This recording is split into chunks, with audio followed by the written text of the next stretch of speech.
Hello my dear friends, मैं गगन कपूर आज आपके साथ फाइनेंशियल मैनेजमेंट में एक चैप्टर डिस्कस करने जा रहा हूं जिसका नाम है लीवरेज।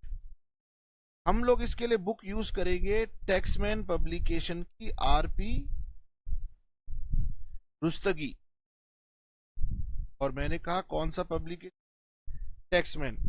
लेटेस्ट एडिशन हम लोग यूज करेंगे। मैं आपको इंडेक्स दिखाऊं जरा।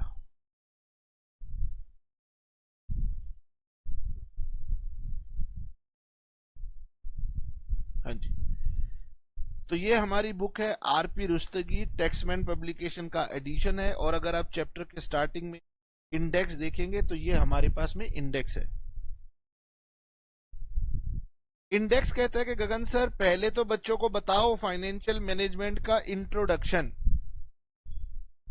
ओके, तो मैंने कहा वो थ्योरी की बात है, बाद में बताएंगे। फिर उसके बाद बुक कहती है कि गगन सर बच्चों को बताओ मैथमेटिक्स ऑफ फाइनेंस। इस मैथमेटिक्स ऑफ फाइनेंस को हम लोग कई बार ना टाइम वैल्यू ऑफ मनी भी बुलाते हैं। तो मैंने इनकी वीडियोस बना करके अभी लेटेस्टली यूट्यूब चैनल पर, अपने यूट्यूब चैनल पर अपलोड कर रखी हैं। तो जाइए यूट्यूब खोलिए, वहां लिखिए गगन कपूर क्लासेस लिखेंगे तो ऊपर ऊपर ये वीडियोस आपको दिखाई दे जाएंगी। ठीक है, वहां से आप इसको कर सकते हैं। तो फिर ट्रायल क्लास में या डेमो क्लास में इसको लेने का क्या फायदा। अच्छा, उसके बाद आता है हमारा इन्वेस्टमेंट डिसीजंस। तो ये थोड़ा सा लंबा चैप्टर है और हमारे फाइनेंशियल मैनेजमेंट का सबसे डिफिकल्ट तो नहीं कहूंगा लेकिन कॉम्प्रिहेंसिव टॉपिक है। और अभी हम लोग पढ़ना शुरू कर रहे हैं तो मैंने कहा इसको छोड़ देते हैं और हम फाइनेंसिंग डिसीजन के ऊपर आ जाते हैं। फाइनेंसिंग डिसीजन का मतलब है कि हम यहाँ पर बात करेंगे एक कंपनी के पॉइंट ऑफ व्यू से। फाइनेंशियल मैनेजर जो फाइनेंस को संभाल रहा है वो ये क्वेश्चन का आंसर ढूंढने की कोशिश करेगा, from where to arrange funds. एक कंपनी के पास जो फंड्स होते हैं वो उसके अपने नहीं होते, वो उसने कहीं से लिए हैं। और बहुत सारे सोर्स होते हैं फंड्स को लेने के लिए। तो कौन से सोर्स से फंड्स लेना हमारे लिए बेहतर है, ये डिसीजन लेने के लिए ये यूनिट बना हुआ है जिसका नाम है फाइनेंसिंग डिसीजन। तो अगर आप किसी कंपनी के फाइनेंस मैनेजर बन जाएं और आपको ढूंढना पड़े कि कंपनी को फंड्स कहां से लेने चाहिए, तो फिर हम इन चैप्टर्स का या इन टूल्स का इस्तेमाल करते हैं। okay? अब सर इसमें कई सारे चैप्टर्स हम लोग बात करेंगे, लेकिन आज हम सबसे पहले आपके साथ बात जो करने वाले हैं चैप्टर नंबर 6 की बात करने वाले हैं जिसका नाम है लीवरेज एनालिसिस। आइए जी, ये मैंने लिखा हमारा फाइनेंशियल मैनेजर का जो डिसीजन है फाइनेंशियल अंदर लीवरेज एक मेन चैप्टर है। तो मैंने आपको क्या बताया, मैथमेटिक्स ऑफ फाइनेंस। मैथ्स वाले सर आपको अभी ट्रायल में पढ़ा रहे हैं, मैंने पहले ही पढ़ा के रखा हुआ। तो अगर मैथ्स वाले सर वो पढ़ा रहे हैं तो मैं भी मैथमेटिक्स ऑफ फाइनेंस पढ़ाऊं, दोनों सेम चीज पढ़ाएं, तो मैं कुछ और पढ़ा देता हूं। तो मैंने चैप्टर सिलेक्ट किया लीवरेज। बहुत इजी चैप्टर। लाइव क्लास लेता हूं तो फिर आपकी प्रॉब्लम है। कुछ बच्चे कहते हैं सर हम इस समय आएंगे, कुछ बच्चे कहते हैं हम उस समय आएंगे। इस चक्कर में रुका नहीं जा सकता, तो आगे बढ़ना होगा। और वैसे भी जब आप क्लास में आते हैं तो ना आप अपना माइक ऑन करते हैं ना ही आप कोई रिस्पॉन्स करते हैं, वन वे ही चलना है। तो मैंने कहा लीजिए, ऐसे ही आपको ट्रायल क्लास समझ में आएगी। अब सर क्या ये चैप्टर डिफिकल्ट है? बहुत इजी है।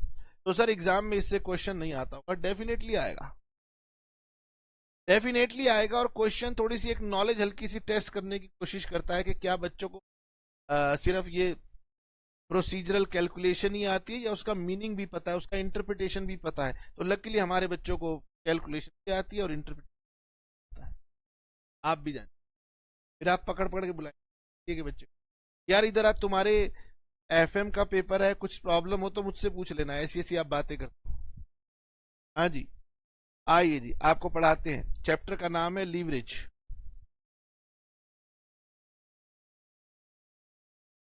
लीवरेज कहता है कि when there is a change in sales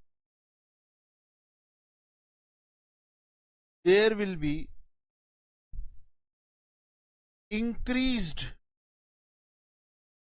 change in the profit। अगर सेल्स चेंज होगी तो प्रॉफिट ज्यादा रेट से चेंज होगा, और वो रेट क्या होगा? That is called leverage. That increased rate is known as leverage. सबसे पहली बात तो यह है कि बच्चे को लीवरेज का मतलब समझाना है। दरअसल लीवरेज एक साइंटिफिक टर्म है, लीवर बनता है उससे लीवरेज बनी हुई है, लेकिन किसी बुक में लिखा हुआ नहीं मिलेगा कि सर लीवर से लीवरेज बनी है। हाँ, लीवर से ही। लीवर का काम होता है कि आपके काम को आसान कर देना, और आपके काम को वो आसान कैसे बनाता है? वो आप जो फोर्स लगाते हो उसको मल्टीप्लाई कर देता है। तो वहीं से ये फाइनेंस में सब टॉपिक बना है लीवरेज। इसका मतलब फाइनेंस के अंदर भी जब आप चेंज लाओगे तो वो चेंज मैग्नीफाई हो जाएगा, मल्टीप्लाई हो जाएगा। तो वो कितना मल्टीप्लाई होगा? That is called leverage. अब सर विज्ञान में तो कुछ होता है कि भाई हम लगाते हैं, मैकेनिज्म लगाते हैं, इफेक्ट बढ़ जाता है। फाइनेंस में ये इफेक्ट कैसे बढ़ जाता है? तो फाइनेंस में अगर सेल बदलेगी तो प्रॉफिट तेजी से बदलेगा। बार बार बता रहा हूं, अगर आपसे कोई पूछे कि आज की क्लास में तुम गए थे, तुमने क्या सीखा, तो तुम कहना हमने लीवरेज सीखा।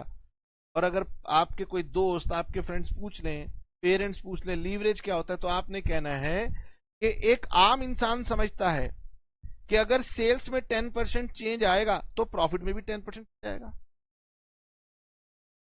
टीसीएस कंपनी कह रही है हमारे अगले साल की सेल्स 10% ज्यादा हुई है, तो एक आम पर्सन ये समझ रहा है कि इस कंपनी के प्रॉफिट 10% बढ़ जाएंगे, इस कंपनी के शेयर 10% बढ़ जाएंगे। लेकिन क्योंकि आप कॉमर्स के विद्यार्थी, आप कहेंगे नहीं, अगर इसकी सेल्स 10% बढ़ी है तो इसके प्रॉफिट जरूर 10% से ज्यादा बढ़ेंगे, और इस कंपनी का शेयर भी 10% से ज्यादा अफेक्ट करेगा।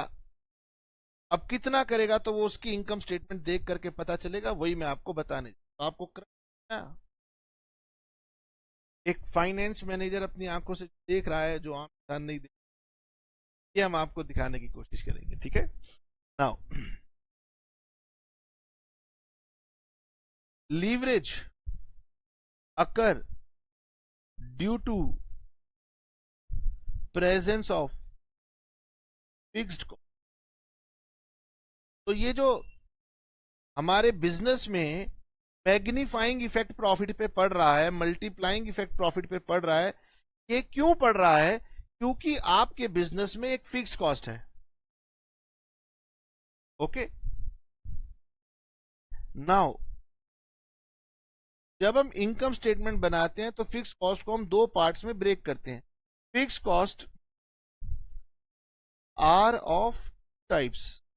हमारे बिजनेस में जब हम इनकम स्टेटमेंट में फिक्स कॉस्ट का प्रेजेंटेशन करते हैं तो उसे दो तरीके से डिवाइड करते हैं। पहला तो हम बोलते हैं ऑपरेटिंग कॉस्ट।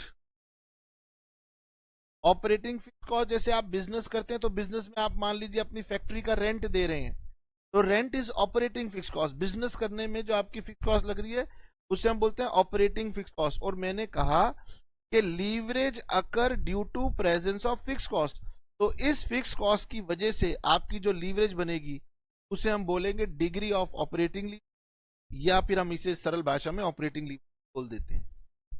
ठीक है, दूसरा होगा हमारे पास fixed finance cost. Fixed finance cost, तो क्योंकि ये भी एक फिक्स कॉस्ट है तो इसकी वजह से जो लीवरेज बनती है उसे हम बोलते हैं फाइनेंशियल लीवरेज या डिग्री ऑफ फाइनेंशियल लीवरेज। तो भाई लीवरेज बनती है ड्यू टू फिक्स कॉस्ट, और हम फिक्स कॉस्ट को दो तरीके से फाइनेंस में डील करते हैं, ऑपरेटिंग अलग, फाइनेंसिंग अलग। ऑपरेटिंग से जो बनेगी उसको बोलेंगे ऑपरेटिंग लीवरेज, फाइनेंस से जो बनेगी बोलेंगे फाइनेंशियल लीवरेज। सर इन दोनों को अगर मैं कंबाइन कर दूं और फिर इफेक्ट को स्टडी करूं तो बनेगी कंबाइंड लीवरेज। तो फिक्स कॉस्ट दो तरीके की है लेकिन लीवरेज तीन तरीके की है। तीसरी लीवरेज में हम इन दोनों का कंबाइंड इफेक्ट स्टडी करते हैं।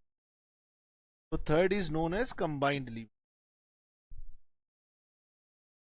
और अगेन मैंने आपको बताया कि जो इसकी वैल्यू आती है उसको हम डिग्री ऑफ कंबाइंड लीवरेज भी कह देते हैं, तो इंटरचेंजेबली टर्म यूज होती है, डिग्री ऑफ कंबाइंड लीवरेज कहो या कंबाइंड लीवरेज कहो। ठीक है, तो डी, एल और सी। अच्छा, कंबाइंड लीवरेज जो होती है वो ऑपरेटिंग लीवरेज और फाइनेंशियल लीवरेज का मल्टीप्लीकेशन होती है, प्लस नहीं होता, याद रखना। ठीक है, हालांकि ये बात इतनी बार रिपीट होगी कि कोई बच्चा गलती नहीं करता, लेकिन मैं फिर भी बता दूं कि ये इन दोनों का मल्टीप्लीकेशन।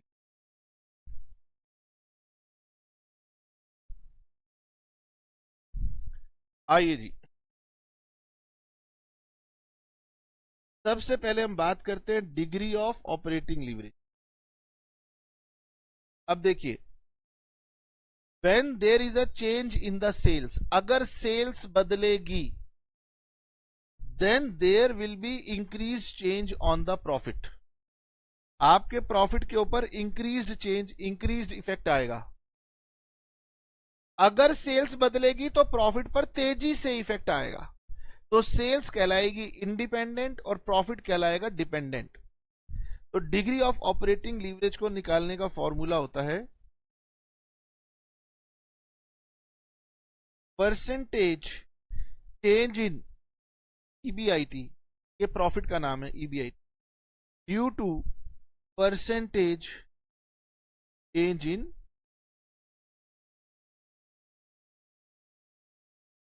अगर मैं आपको सिखाने लगूं कि भाई ऑपरेटिंग लीवरेज क्या कहती है, तो ऑपरेटिंग लीवरेज कहती है अगर सेल्स चेंज होगी तो प्रॉफिट इंक्रीज से चेंज होगा।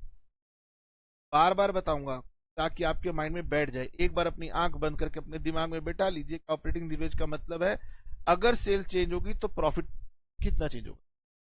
सेल्स इंडिपेंडेंट है, नीचे रखो, प्रॉफिट को ऊपर रखो, प्रॉफिट का नाम है ईबीआईटी। तो अगर ये आपको सिखाऊंगा तो आज की पूरी क्लास लग जाएगी, लेकिन हम पहले कुछ बातें, जैसे आप छोटी क्लास जाते तो बोलते हैं ना ए फॉर एप्पल रट लो, बाद में समझाएंगे एप्पल की प्रोनाउंसिएशन क्या है कैसे। तो हमारा जो ऑपरेटिंग लीवरेज है वो यही है, और इसका एक सिंप्लीफाइड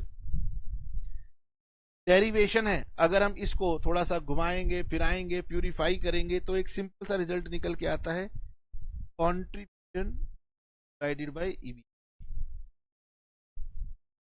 यानी कि क्वेश्चन पे डिपेंड करता है फॉर्मूला नंबर 1 लगाएं या फॉर्मूला नंबर 2 लगाएं, दोनों एक ही है, दोनों से आंसर भी एक ही आने वाला है। और एग्जामिनर क्वेश्चन ऐसा बनाता है कि वो आपसे ना दोनों फॉर्मूले कहीं ना कहीं पूछने की कोशिश करता है। ठीक है सर, ओके। अब दूसरी बात करते हैं। सर बताओ डिग्री ऑफ फाइनेंशियल लीवरेज, इसका फॉर्मूला होता है percentage change in EBT due to percentage change in EBIT. अभी ज्यादा टेंशन मत लेना, अभी क्वेश्चन करेंगे तो फॉर्मूला देखते रहना, ठीक है। फिर धीरे धीरे हम इनकम स्टेटमेंट बनाएंगे तो आपके माइंड में पूरी कनेक्टिविटी आ जाएगी, सर क्या ऊपर है और क्या नीचे और क्यों है। ठीक है सर, इसका भी एक और फॉर्मूला होगा, यस इसका भी एक और फॉर्मूला है, उसका नाम है ईबीआईटी अपॉन, यानी कि लीवरेज निकालने के, हर एक लीवरेज निकालने के कितने फॉर्मूले होते हैं, 2 फॉर्मूले होते हैं, दोनों जल्दी याद हो जाएंगे, टेंशन लेनी नहीं है। ठीक है सर, आपने कहा था एक तीसरी भी लीवरेज हम लोग निकाला करेंगे, डिग्री ऑफ कंबाइंड लीवरेज। ये डिग्री ऑफ कंबाइंड लीवरेज आपने कहा था operating leverage into financial leverage को मल्टीप्लाई करके आती है। हाँ, तो सर इसके भी 2 फॉर्मूले होंगे, मैंने कहा बिल्कुल इसके 2 फॉर्मूले होंगे।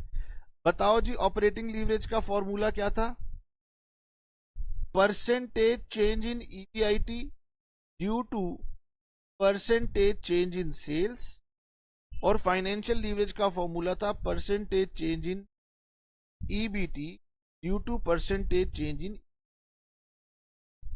ओके, और फिर अगर हम इसे शॉर्टकट में ले जाएं तो ये कट गया, फॉर्मूला बन गया percentage change in EBT due to percentage change in sales, ये बन गया। इसी तरीके से अगर मैं इसका दूसरा फॉर्मूला निकालना चाहूं तो आप कहेंगे sir contribution divided by EBIT multiplied by EBT upon EBIT upon EB, ये हमारा कट गया और ये फॉर्मूला बन गया कंट्रीब्यूशन डिवाइडेड बाय ईबी। ठीक है, यहां पर हम ई जगह कई बार ईपीएस का भी यूज करेंगे। ठीक है, और डिग्री ऑफ फाइनेंशियल लीवरेज में हम एक खास बात करेंगे प्रेफरेंस कैपिटल से जुड़ी हुई। ये हमारा पूरा का पूरा फ्रेमवर्क है जो पूरे चैप्टर में सीखना है।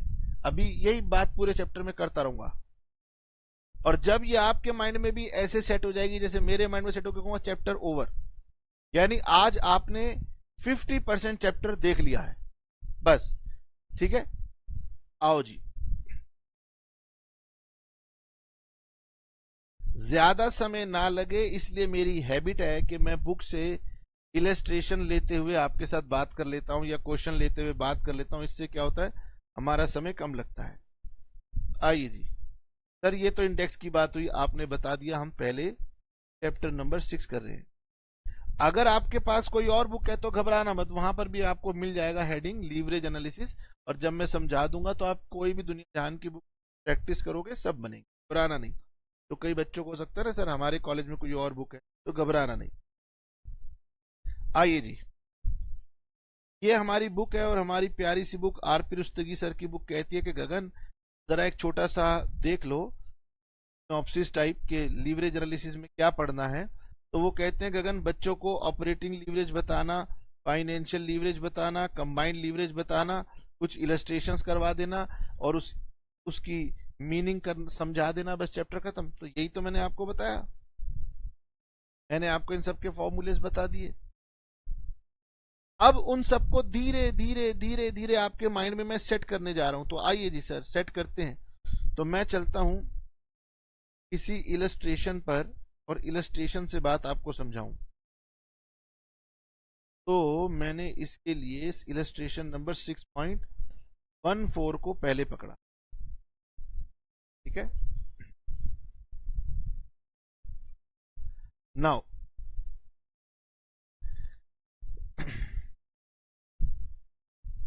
देखिए, आपको पहले फाइनेंस के अंदर एक सिंपल इनकम स्टेटमेंट बनाई जाती है। आपने पहले इनकम स्टेटमेंट समझनी है। फाइनेंस के अंदर ना वो इनकम स्टेटमेंट नहीं बनती जो आपकी अकाउंट्स में बना करती थी शेड्यूल 3 में, कि बताओ जी जरा P&L अकाउंट या इनकम स्टेटमेंट बना के दिखाओ, तो बड़ी कॉम्प्लिकेटेड थी। फाइनेंस या मैनेजमेंट वाले लोग एक सिंपल से इनकम स्टेटमेंट बनाते हैं, उसका फॉर्मेट समझ लीजिए। वो पूछते हैं कि बताओ सेल्स कितनी है, बता दी। फिर वो कहते हैं गगन सेल्स में से कॉस्ट माइनस करो और कॉस्ट में से पहले वेरिएबल कॉस्ट माइनस करो। अब बताइए जी वेरिएबल कॉस्ट क्या होती है। वेरिएबल कॉस्ट का मतलब है जो सेम प्रोपोर्शन में वेरी करती हो। सर सेम प्रोपोर्शन वेरी करना मतलब बताओ। मतलब अगर एक छोटा सा एग्जांपल देता हूं, आपने सड़क पर देखा कोई समोसा बना रहा है, समोसे में क्या है, आलू। जब तक रहेगा समोसे में आलू, आगे छोड़ो। तो एक समोसा बनाने में बीकानेर वाला कह रहा है कि मैं 100 ग्राम्स आलू इस्तेमाल करता हूं। एक समोसे में 100 ग्राम आलू, तो 2 समोसों में 200 ग्राम, 3 समोसे में 300 ग्राम, 4 समोसे में 400 ग्राम। यानी अगर ज्यादा बनाओगे तो उसी अनुपात में ये कॉस्ट ज्यादा लगेगी, अगर कम बनाओगे तो उसी अनुपात में कॉस्ट कम लगेगी। तो जिसका सबसे अच्छा एग्जांपल है मटेरियल। लेकिन हम क्योंकि कॉस्ट अकाउंटिंग नहीं पढ़ रहे, फाइनेंस पढ़ रहे हैं, तो फाइनेंस आपको कोई आइटम नहीं बताएगा कि ये कॉस्ट, सीधा बताएगा वेरिएबल कॉस्ट। वो कहेगा जितनी कॉस्ट थी मैंने सब पता लगा के एक इकट्ठे सिंपल हेडिंग में डाल दी वेरिएबल कॉस्ट। मतलब प्रोडक्शन अगर 10% इंक्रीज होगी तो वेरिएबल कॉस्ट 10% ही इंक्रीज होगी। सर प्रोडक्शन डिक्रीज हो गई तो मेरी वेरिएबल कॉस्ट भी सेम प्रोपोर्शन में डिक्रीज हो जाएगी। ठीक है, वेरिएबल कॉस्ट सिंपल सा मीनिंग है, लिखना चाहो तो लिख लो, सेम प्रोपोर्शन में वेरी होती है। अच्छा, अब हमने सेल्स में से वेरिएबल कॉस्ट घटाई, तो हमें इस प्रॉफिट को एक नाम देना है, बड़ा यूनिक नाम इसे फाइनेंस और मैनेजमेंट देती है, जिसे बोलते हैं कंट्रीब्यूशन। तो contribution is a kind of profit. अब आप कहेंगे सर अकाउंट्स में तो हम पढ़ते थे ग्रॉस प्रॉफिट, नेट प्रॉफिट, है ना, लेकिन वो अकाउंट्स की बात थी। फाइनेंस वाले कहते हैं गगन हम लोग ग्रॉस नेट इन सब की बात नहीं करते, हम तो सेल्स में से वेरिएबल कॉस्ट को माइनस कर देते हैं, जो प्रॉफिट आता है उसका नाम कंट्रीब्यूशन रख देते हैं। ठीक है, फिर कंट्रीब्यूशन में से हम माइनस करते हैं, मैंने कलर चेंज किया, रेड पेन से लिखा फिक्स कॉस्ट।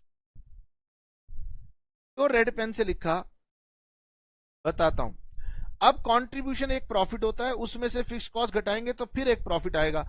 इस प्रॉफिट का नाम हम लिख देते हैं ईबीआईटी। ईबी का मतलब है अर्निंग। अकाउंट्स कहता है प्रॉफिट, फाइनेंस कहता है अर्निंग का नाम लिखो, earning before interest and tax. ठीक है, वीडियो है, जहां पर भी कुछ नोट करने का मन करे पॉज करना और नोट कर लेना। मैंने आपको बताया था कि फिक्स कॉस्ट की वजह से लीवरेज बन जाएगी, यानी यहां पर एक लीवरेज बन गई। और ये फिक्स कॉस्ट कौन सी फिक्स कॉस्ट है? ऑपरेटिंग फिक्स कॉस्ट है, तो इसकी वजह से एक लीवरेज बन गई जिसका नाम है ऑपरेटिंग लीवरेज। ठीक है, इस फिक्स कॉस्ट की वजह से जो लीवरेज बनी उसका नाम है ऑपरेटिंग लीवरेज। और उस ऑपरेटिंग लीवरेज का फॉर्मूला होता है, ये जो फिक्स कॉस्ट है इससे ऊपर वाला प्रॉफिट डिवाइडेड बाय उसके नीचे वाला प्रॉफिट। तो देखो, अगर इनकम स्टेटमेंट आपके सामने आए, फिक्स कॉस्ट आपके सामने आए, तो आपने कहना है इसकी बनी ऑपरेटिंग लीवरेज और उसका फॉर्मूला इसके ऊपर का प्रॉफिट डिवाइड बाय इसके नीचे का प्रॉफिट। तो फॉर्मूला बन गया अपॉन,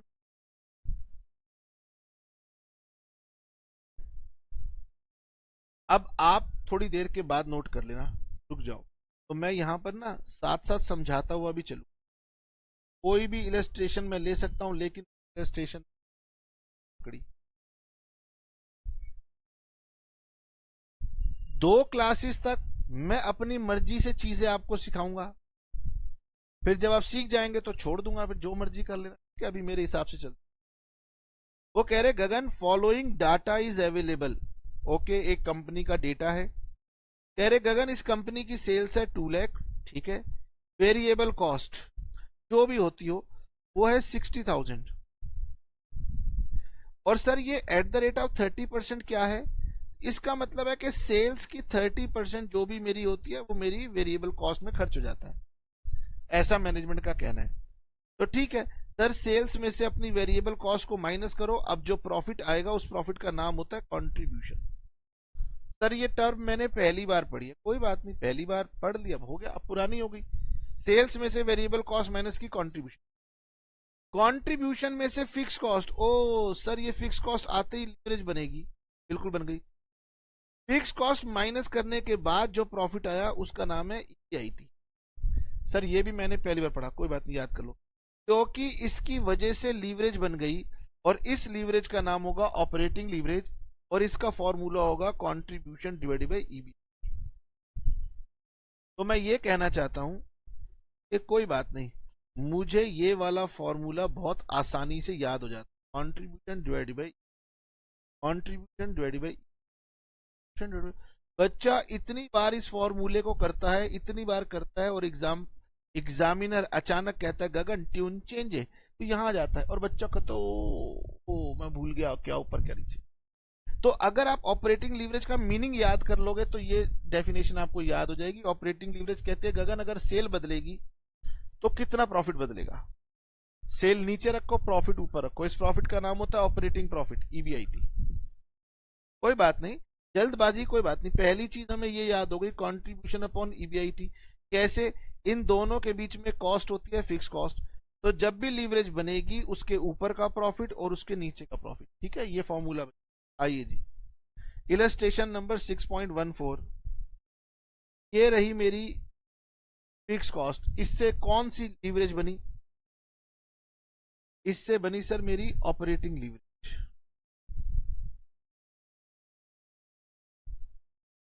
फॉर्मूला बताइए, कंट्रीब्यूशन डिवाइडेड बाय ईबी। ज्यादातर बच्चों को याद ही नहीं करना पड़ता, इनकम स्टेटमेंट बनाते हैं और फिर कहते हैं कि sir contribution paid by EBIT. Sir contribution था 1,40,000 और ईबीआईटी कितना था 40,000। ठीक है, तो ये कितना हो गया सर, इसको अगर हम सॉल्व करें तो वेयर इज माय कैलकुलेटर पे गया 1,40,000 डिवाइडेड बाय 40,000 इक्वल टू 3.5। इसको लिखते हैं 3.5 टाइम्स। अब बताओ इस 3.5 टाइम्स का सिग्निफिकेंस क्या है। सर लोग तो पहली क्लास में फॉर्मूला रटवाते हैं, आपने फॉर्मूला तो रटवा दिया, क्वेश्चन भी करवा दिया, अब उसके बाद और सिखाओगे, एग्जाम मतलब दिमाग में इतना प्रेशर डाला। तो बेटे क्या है कि शॉर्ट में बातों को खत्म करना है ना, पहली क्लास थोड़ा प्रेशर लेंगे, दूसरी क्लास में क्वेश्चन करेंगे, प्रेशर ईज आउट। ठीक है, ऑपरेटिंग लीवरेज 3.5 टाइम्स, इसका मतलब है कि if there is 10% increase in sales, अगर सेल्स 10% बढ़ेगी then EBIT will increase by 30%, यानी 3.5 टाइम्स लार्जर इफेक्ट आपके प्रॉफिट के ऊपर आने वाला है। ये मेरी लीवरेज ने बता दिया। फाइनेंशियल मैनेजर को देख के पता लग जाता है, अरे भाई एक छोटा सा सेल्स में चेंज प्रॉफिट में बहुत बड़ा चेंज लाएगा, और वो चेंज कितना होगा, कंट्रीब्यूशन अपॉन ईबीआईटी करके फटाफट निकाल लेगा माइंड में, और फिर आंसर देगा। सामने वाला हैरान, कह रहा है यार तुझे कैसे पता था। मैंने कहा ले भाई मुझको तो पता था। सर आपकी बात को मैं क्यों मानूं। मैंने कहा ठीक है कोई बात नहीं, मैं करके दिखाता हूं। मैं 10% यहाँ पे इंक्रीज आपको समझाने के लिए, ठीक है। तो मुझे बताओ अगर सेल्स 10% इंक्रीज हो जाए तो वो कितनी हो जाएगी। अगर आपका मैथमेटिक्स थोड़ा भी ठीक है तो 20,000 प्लस कर देना, नहीं तो कैलकुलेटर पे चला लेना। सर वेरिएबल कॉस्ट कितनी हो जाएगी, तो वेरिएबल कॉस्ट वो होती है जो सेम प्रोपोर्शन में वेरी करती है, यानी ये भी 10% से इंक्रीज हो जाएगी, तो ये 66,000 हो जाएगी। सर 10% सेल्स बढ़ेगी तो वेरिएबल कॉस्ट भी 10% सेम रेट से बढ़ेगी, तो सर कंट्रीब्यूशन कितना आ जाएगा 4,000, 1,50,000। नाउ फिक्स कॉस्ट वो होती है जो चेंज नहीं होती, वो कहती है भाई मैं तो फिक्स रहूंगी, तो ये 1 लाख, ये कितनी हो गई 50। ओके सर जो प्रॉफिट पहले 40,000 था अब वो 54,000 हो गया, तो बताओ प्रॉफिट कितना बढ़ा 14,000 बढ़ा। पहले कितना था 40,000। अगर थोड़ा बहुत भी मैथमेटिक्स या रेशियोज आपको याद हैं तो जरा मुझे ये सॉल्व करके बताओ कितनी आती है। 14,000 बढ़ा फ्रॉम 40,000 इनटू में 100, तो 35%। अगर आप देखेंगे तो आपको पता चलेगा कि इसकी 35% वैल्यू आई, तो 10% सेल्स बढ़ेगा तो मेरा ईबीआईटी 35% बढ़ेगा। ये बात मुझे कौन बताता है, ऑपरेटिंग लीवरेज। तो बताइए डिग्री ऑफ ऑपरेटिंग लीवरेज क्या बताता है, वो कहता है चेंज इन ऑपरेटिंग प्रॉफिट कितना होगा। तो अगर ऑपरेटिंग प्रॉफिट से आप घबराओ तो ईबीआईटी। ऑपरेटिंग लीवरेज बताता है कि चेंज इन ऑपरेटिंग प्रॉफिट कितना होगा due to change in sales. बस यही आपने याद करना है। क्वेश्चन या तो ऊपर सा पूछेगा फॉर्मूला या नीचे का पूछेगा, ठीक है कोई बात नहीं, धीरे धीरे याद हो जाएगा। चलो सर आगे बढ़ते हैं। अब मैं स्पेस बना लेता हूं, वापिस आता हूं, आराम से सुनिए।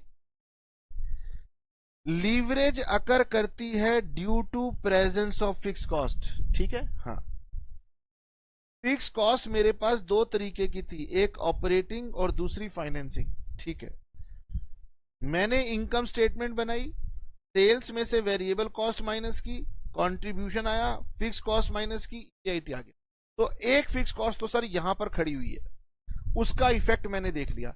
अब उसकी दूसरी मेरी जो फिक्स कॉस्ट है वो कौन सी है, तो मेरी दूसरी फिक्स कॉस्ट होती है इंटरेस्ट।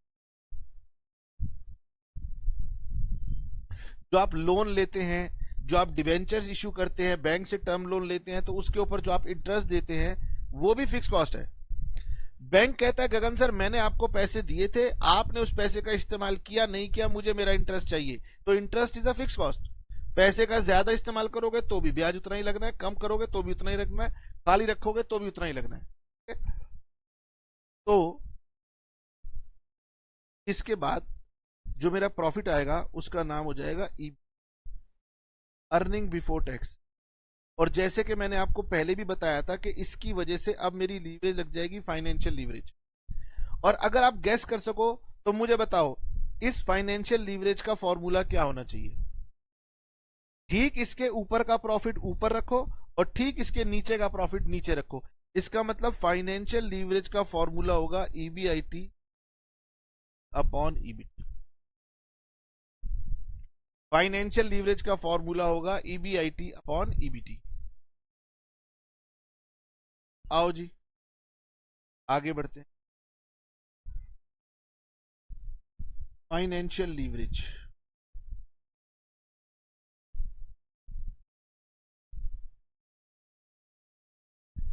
सर क्या फॉर्मूला होगा। फाइनेंशियल लीवरेज बनी मेरी इंटरेस्ट कॉस्ट की वजह से, तो इंटरेस्ट कॉस्ट के ऊपर का प्रॉफिट होता है earning before interest and tax. और जब इंटरेस्ट को इसमें से निकाल दूंगा तो बच जाएगा earning before tax only, interest हट गया, ईबीआईटी अपॉन ईबीटी। अब आइए मैं एक काम करता हूं, मैं इसको यहां से हटाता हूं लो, और अब मैं आ जाता हूं, ये मेरी दूसरी, इसकी वजह से बनेगी मेरी फाइनेंशियल लीवरेज।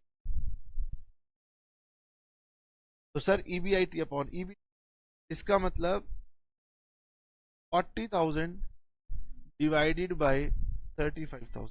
आइए जी कैलकुलेटर जी बताइए, 40,000 डिवाइडेड बाय 35,000, 1.1428। तो अगर मैं 3 डेसिमल तक ले लूं तो ये हो जाएगा 1.143। ओके,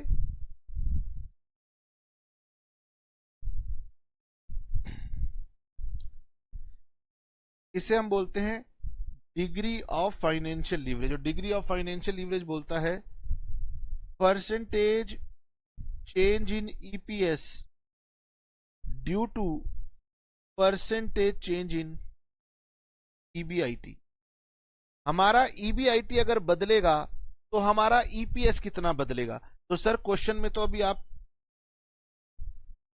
ईबीटी समझ लो, यानी कि अगर मेरी ईबीआईटी बदलेगी तो मेरा ईबीटी 1.143 टाइम्स बदलेगा। तो मैं दोबारा सॉल्व करूंगा, वही आंसर आने वाला है। ठीक है, दोबारा क्या टाइम लगाना। लो जी, ये हमारी दो लीवरेजेस थी, एक ऑपरेटिंग थी और एक फाइनेंसिंग थी। इनकम स्टेटमेंट दी हो तो बच्चा फटाक से ऑपरेटिंग लीवरेज फाइनेंशियल लीवरेज निकाल लेता है। उसके लिए दूसरा चैलेंजिंग काम होता है उसको इंटरप्रेट करना। इंटरप्रेट तभी करेगा जब वो दोनों की डेफिनेशन याद कर लेगा जो मैंने लिखवाई है। कोई बात नहीं, याद हो जाएगी। ठीक है, अभी बात खत्म नहीं हुई, अब आगे चलना है। एक तीसरी लीवरेज होती है जिस लीवरेज को हम बोलते हैं कंबाइंड लीवरेज।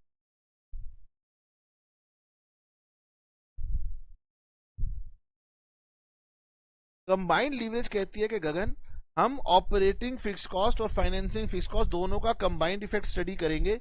तो इन दोनों का कंबाइंड इफेक्ट क्या होता है, operating leverage multiplied by financial. जरा बताओ तो ऑपरेटिंग लीवरेज का फॉर्मूला क्या था। सर बड़ा प्यारा सा फॉर्मूला था, कॉन्ट्री डिवाइडेड बाय। अच्छा, फाइनेंशियल लीवरेज का फॉर्मूला क्या था, ईबीआईटी अपॉन। सर अगर आप हमें इनकम स्टेटमेंट दिखाओगे ना तो हम बड़ा जल्दी बता देंगे, कोई बात नहीं। अगर आपको देरी लग रही है तो इनकम स्टेटमेंट आप दे सकते हो। जब हम इन दोनों को मल्टीप्लाई करेंगे तो ये हो जाएगा हमारा कंट्रीब्यूशन डिवाइडेड बाय ईबी। आइए जी, तो मैं कलर चेंज करता हूं। Contribution divided by EB is my combined leverage, this divided by this is my financial leverage, and this divided by this my operating leverage. इन दोनों को मल्टीप्लाई कर दूं तो कंबाइंड लीवरेज। ठीक है, तो यहां पर कंट्रीब्यूशन थी 1,40,000 और ईबीटी मेरे पास थी 35,000। सॉल्व करूं, 1,40,000 in divided by 35,000 is equal to 4।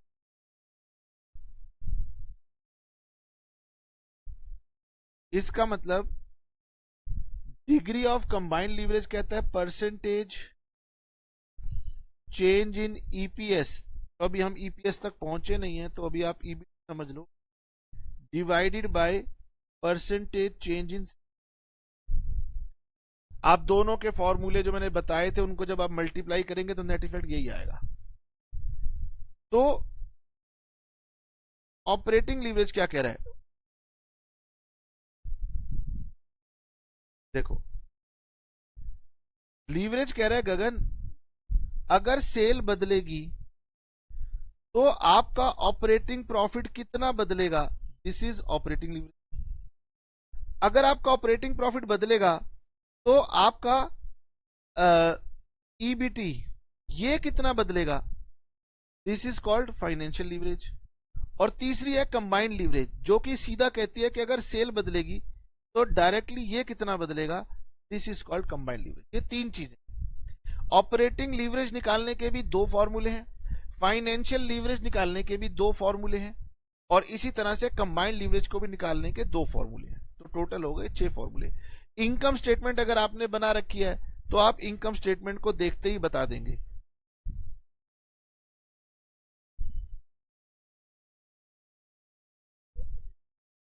यहां देखिए, this divided by this operating leverage, this divided by this financial leverage, और इन दोनों का मल्टीप्लाई या डायरेक्ट यहां से यहां तक का effect is combined leverage.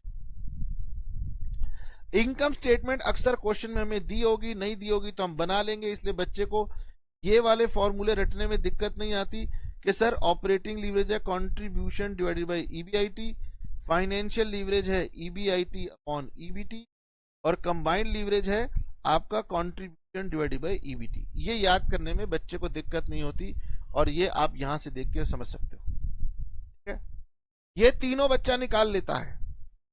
Examiner कहता है गगन इतनी आसानी से नंबर कैसे दे दूं, इसलिए देखो एग्जामिनर आपसे क्या पूछेगा। आइए जी,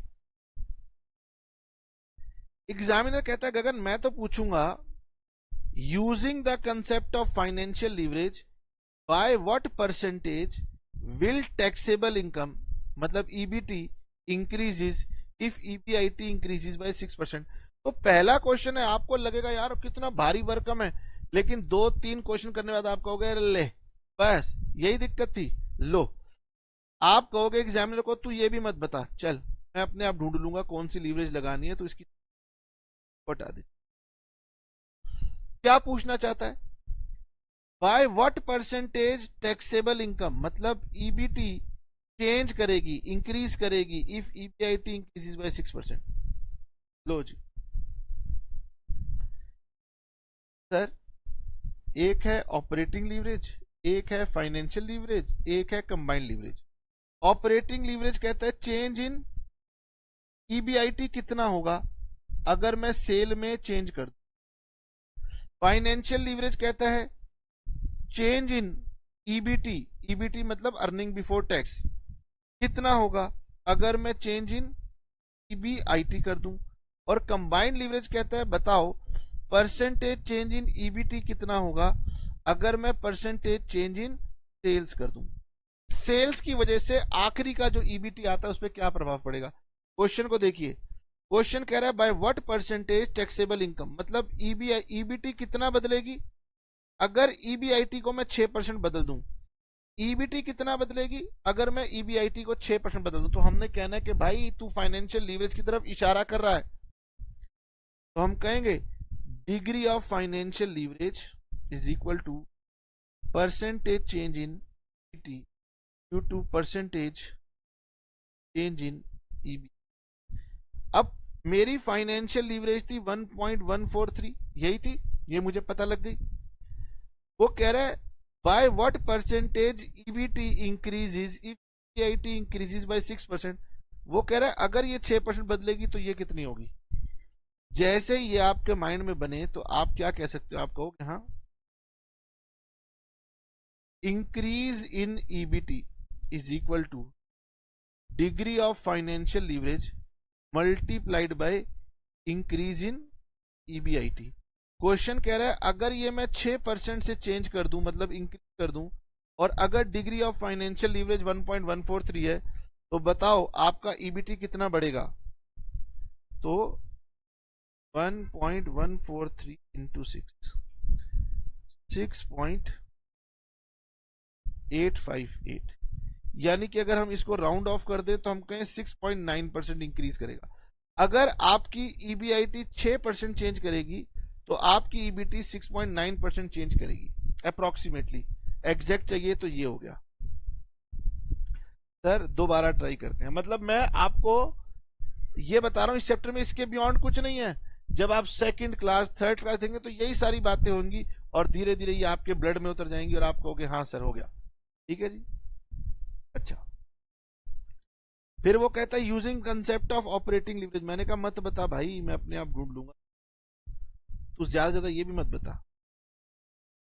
bye what percentage EBIT increases if there is increase in 10% increase in sales. अगर सेल्स बढ़ गई तो ईबीआईटी कितना बढ़ेगा। जैसे ही मैं अपने माइंड में तीनों फॉर्मूले लाऊंगा तो मुझे याद आ जाएगा, अरे यार ये तो ऑपरेटिंग लीवरेज का फॉर्मूला कह रहा है। ऑपरेटिंग लीवरेज कहता था सेल्स बदलेगी तो ईबीआईटी बदलेगा। कंबाइंड लीवरेज कहती है सेल्स बदलेगी तो ईबीटी बदलेगा। फाइनेंशियल लीवरेज कहती है ईबीआईटी बदलेगा तो ईबीटी बदलेगा। बस जैसे ये तीनों बदल गए सारी इंटरप्रिटेशन दिमाग में आ जाएंगी। सर बहुत जल्दी पहली क्लास में आप एक्सपेक्ट कर रहे हो। मैंने कहा अरे रुको ना, ये पता लग गया, फॉर्मूला लगा दो, फॉर्मूला लगाओ। डिग्री ऑफ ऑपरेटिंग लीवरेज कहता है percentage change in EBIT due to percentage change in sales. क्या पूछा गया था, हमसे पूछा गया था भाई ये कितना बदलेगा, तो हम कहेंगे परसेंटेज चेंज इन ईबीआईटी होगा डिग्री ऑफ ऑपरेटिंग लीवरेज को मल्टीप्लाई कर दो परसेंट सेल्स से। सेल्स का परसेंटेज दिया हुआ है 10% और डिग्री ऑफ ऑपरेटिंग लीवरेज हमारी आई थी 3.5, तो ये हो गया 35%। ओ सर ये तो हमने सॉल्व भी किया था। ठीक है। तीसरा कहता है using the concept of leverage. मैंने कहा भाई पहले तूने बोला फाइनेंशियल, फिर तूने बोला ऑपरेटिंग, अब यहां नाम तो बता कौन सी लीवरेज इस्तेमाल करूं। तो सर लीवरेज तो 3 होती है। जब यहां फाइनेंशियल पूछ लिया, यहां ऑपरेटिंग पूछ लिया, तो यहां बचा ही क्या, कंबाइंड। लेकिन मैंने कहा कोई बात नहीं, तू मुझे मत बता, छोड़ दे, मेरे को हालांकि पता है कि तू अब कंबाइंड लीवरेज की बात करेगा। By what percentage taxable income increases if sales increases by 6%। तो ये थर्ड पार्ट में वो आपको डिग्री ऑफ कंबाइंड लीवरेज लगाने को कह रहा है, तो ये मैं आपकी करने के लिए छोड़ देता हूं। ठीक है। अगर आपके पास बुक नहीं है तो ये लीजिए, ये इसका आंसर है। ये फर्स्ट पार्ट का आंसर है जो कि मैंने आपको करवाया था। ये सेकंड पार्ट का आंसर है डिग्री ऑफ ऑपरेटिंग लीवरेज, और ये आपका थर्ड पार्ट का आंसर है। ठीक है। फिर वो वेरीफाई भी करके दिखा रहा है, ये दिस इज वेरिफिकेशन पार्ट, वो केवल आपको समझाने के लिए कर। बोलिए। तो मैंने आपको आज की क्लास में कंसेप्ट नंबर 1 सिखाया। हालांकि मैंने आपको 50% चैप्टर ही पढ़ा दिया आज की क्लास में। तो हम लिखेंगे calculation of leverages when income statement is given. तो ये वाला पार्ट तो बहुत ही आसान था, थोड़ा सा डिफिकल्ट पार्ट भी हमने कर लिया कि हमने इसकी इंटरप्रिटेशन भी कर ली, लेकिन चलो उसका ऑब्जेक्टिव अभी नहीं था। चले जाते जाते बिना कुछ सीखे हुए मैं एक कंसेप्ट और कवर कर देता हूं।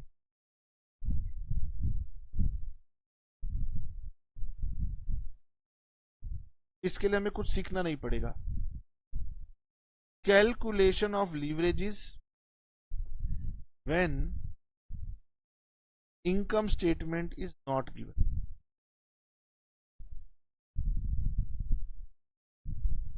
सर अगर इनकम स्टेटमेंट हमें गिवन नहीं हो तो फिर हम लीवरेजेस कैसे निकालेंगे? आइए जी, अब कोई ऐसा क्वेश्चन पकड़ लेते हैं जहां इनकम स्टेटमेंट गिवन नहीं थी, तो हम कैसे निकालेंगे? इसके लिए हमारे पास इलस्ट्रेशन नंबर 6.2 पकड़ लेते हैं। पढ़िए, बस ये आखिरी क्वेश्चन है, ठीक है, आज की क्लास का। अ फर्म है सेल्स ऑफ 10 लाख, तो आपको सेल्स दी है, सॉल्व भी करते चलते हैं ना सर। पहले इनकम स्टेटमेंट बना दो। सेल्स ऑफ 10 लाख, बताओ जी सेल्स में से क्या माइनस करोगे? Variable cost. क्वेश्चन बताएगा, आपने कुछ नहीं करना। क्या आ जाएगा? कंट्रीब्यूशन आ जाएगा। तो sales 10 lakh, variable cost 7 lakh, तो सर कंट्रीब्यूशन कितना आएगा? ये तो हमें निकालना है, ये आएगा 3 लाख। इसमें से माइनस कर दूंगा फिक्स कॉस्ट, ये भी क्वेश्चन बताएगा, and fix cost of 2 lakh. लो जी, क्वेश्चन ने बता दी फिक्स कॉस्ट 2 लाख। तो ईबीआईटी कितना हो गया? यहां तक बनाते ही मैं अपने पास ऑपरेटिंग लीवरेज निकाल के भी दिखा दूंगा कि ऑपरेटिंग लीवरेज का फॉर्मूला है कंट्रीब्यूशन अपॉन ईबीआईटी। अगर इतना बच्चा मेरे से आज की क्लास में समझ गया तो वो मेरे लिए आज की क्लास सक्सेसफुल है। सर ये तो हम समझ गए, लेकिन जो दूसरा इंटरप्रिटेशन कर रहे थे वो नहीं समझे, तो वो बोनस है अगर समझ गए हो तो, नहीं तो अगली क्लास में हो जाएगा। अब सर इसमें से इंटरेस्ट को माइनस कर दो, ईबीटी आ जाएगा। जब ईबीटी आ जाएगा तो मैं फाइनेंशियल लीवरेज निकाल लूंगा। वो कहता है कंपनी के पास लोन है 5 लाख का एट द रेट ऑफ 10%। तो अगर आपके पास 5 लाख रुपीज का लोन है एट द रेट ऑफ 10%, तो इंटरेस्ट आएगा 50,000, ईबीटी हो जाएगा 50,000। तो बच्चा कहेगा सर मैं फाइनेंशियल लीवरेज निकाल सकता हूं। फाइनेंशियल लीवरेज होता है इंटरेस्ट के ऊपर का प्रॉफिट, इंटरेस्ट के नीचे का प्रॉफिट। तो ये हो गया 1 लाख डिवाइडेड बाय 50,000, तो ये हो गया 2। सर अब मैं कंबाइंड लीवरेज निकाल सकता हूं, operating leverage multiplied by financial leverage. Formula लिखूं या सीधा निकाल दूं, एक ही बात है, ये लीजिए, ठीक है। कंट्रीब्यूशन डिवाइडेड बाय ईबीआईटी, बोलो क्या? Operating leverage. EBIT upon EBT, बोलो क्या? Financial leverage. और दिस डिवाइडेड बाय दिस, बोलो क्या? कंबाइंड। सर इतना तो हम समझ गए। मैंने कहा बहुत बढ़िया, आप इससे भी ज्यादा आज की क्लास में समझ चुके हो, जो बोनस है। पर सर आज हम बहुत थक गए हैं, नेक्स्ट क्लास में इसको रिवाइज कराते हुए आगे बढ़ा देना, ठीक है? मैंने कहा अच्छा कोई बात, ठीक है, आज हम इसको यहीं पर रोक देते हैं, कोई दिक्कत। अच्छा सर अभी इस क्वेश्चन को देख तो लो, शायद कुछ बचा हो। एग्जामिनर क्या करता है, वो कहता है गगन ऑपरेटिंग फाइनेंशियल कंबाइंड लीवरेज निकाल दो। ये तो बहुत आसान हो गया, इनकम स्टेटमेंट बना ही निकाल दिया। लेकिन एग्जामिनर कहता है मैं गगन कुछ पंगा तो लूंगा ना।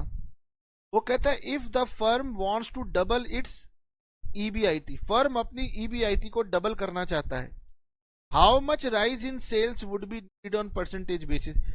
ये जो पार्ट का आंसर है ये डेफिनेशन में छुपा हुआ है, ये जो आंसर है ये इंटरप्रिटेशन में छुपा हुआ है। तो मुझे बताओ आपका ऑपरेटिंग लीवरेज का दूसरा वाला फॉर्मूला क्या था?